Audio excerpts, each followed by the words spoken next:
ça c'est Jaws. Et il est chez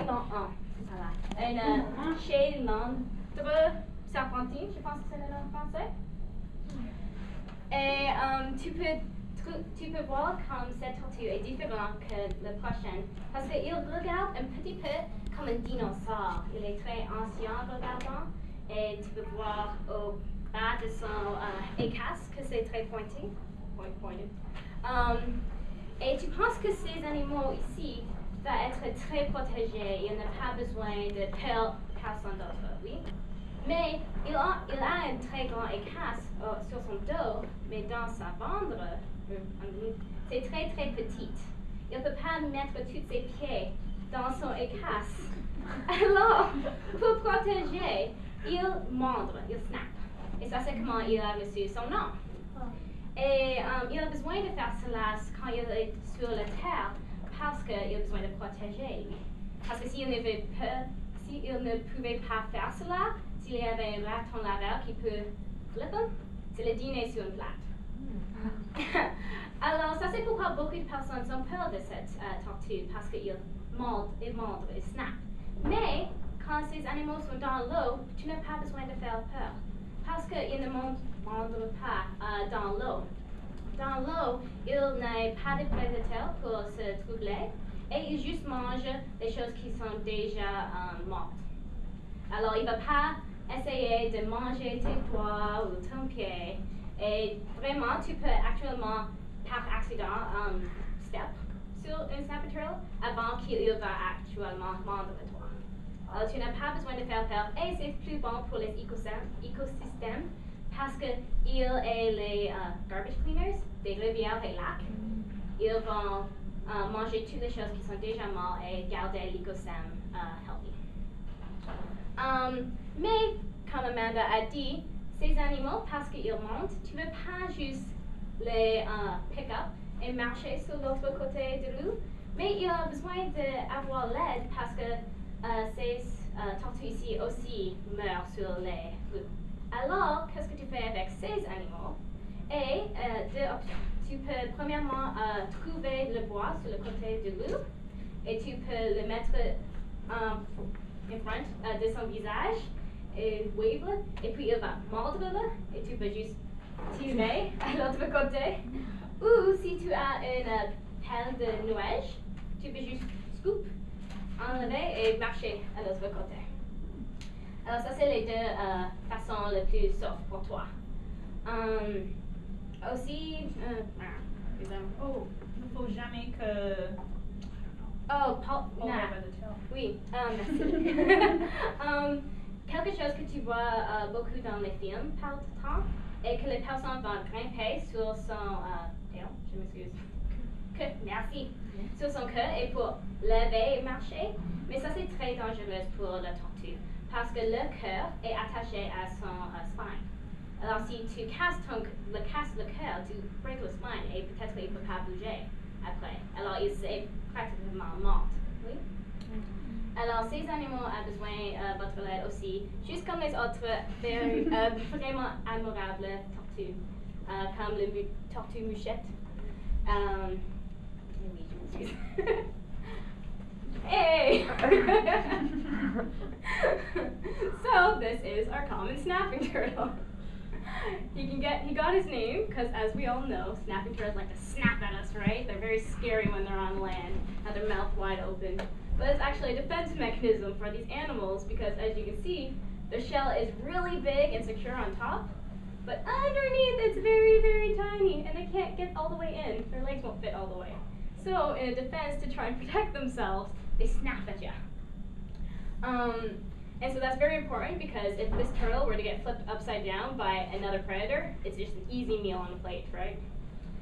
Okay, so these turtles, a lot of people are scared of them because they snap on land, but once they're in the water, it's not an issue because these are the top predators within the water. They don't have anyone to fear. They just sit around in the water, bask a bit. They eat up all the garbage in the lakes and rivers, which is really great because it keeps our ecosystems really clean.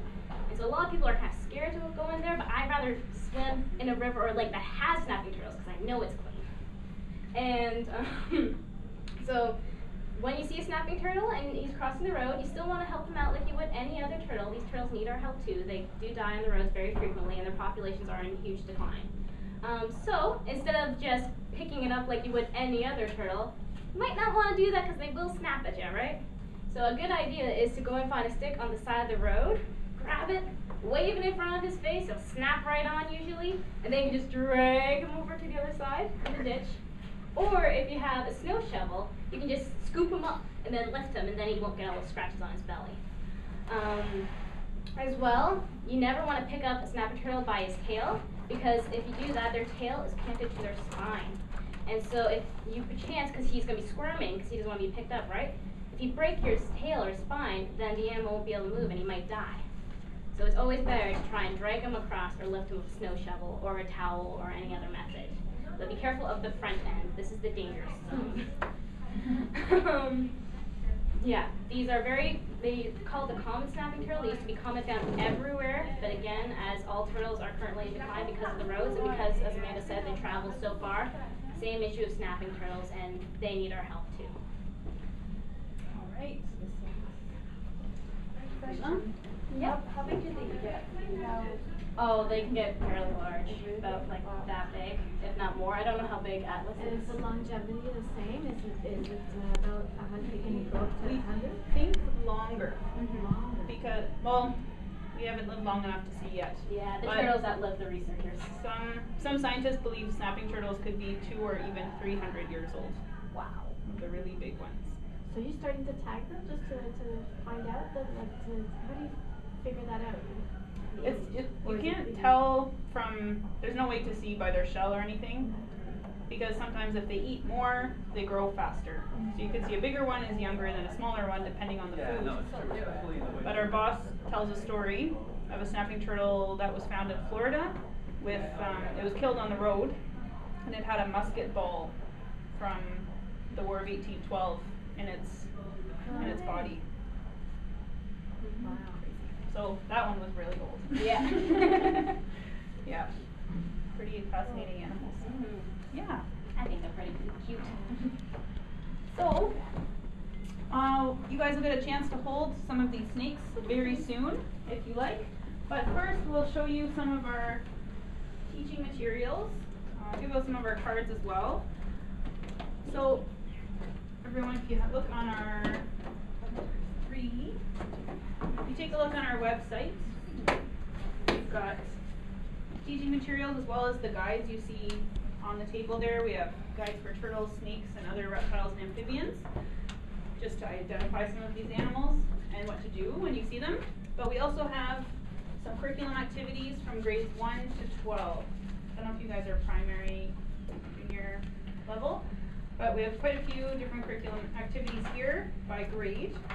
And as well, we're adding more this spring that are a little more exciting, interactive materials.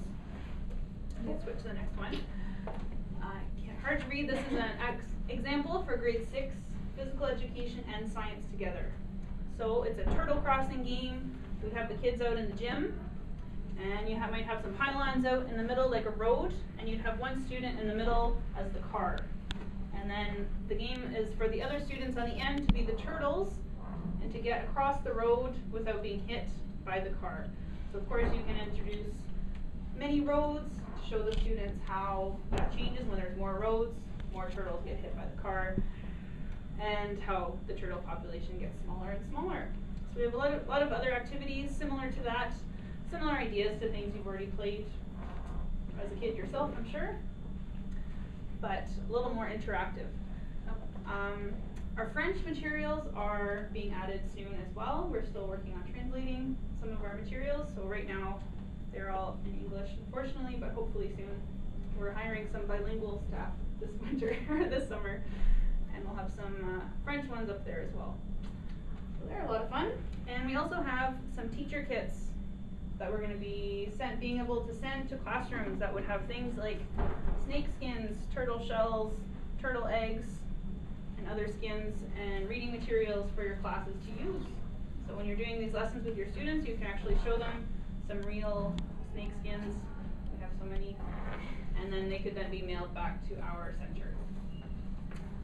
So, that brings us to the end of our presentation. Est-ce qu'il y a des questions?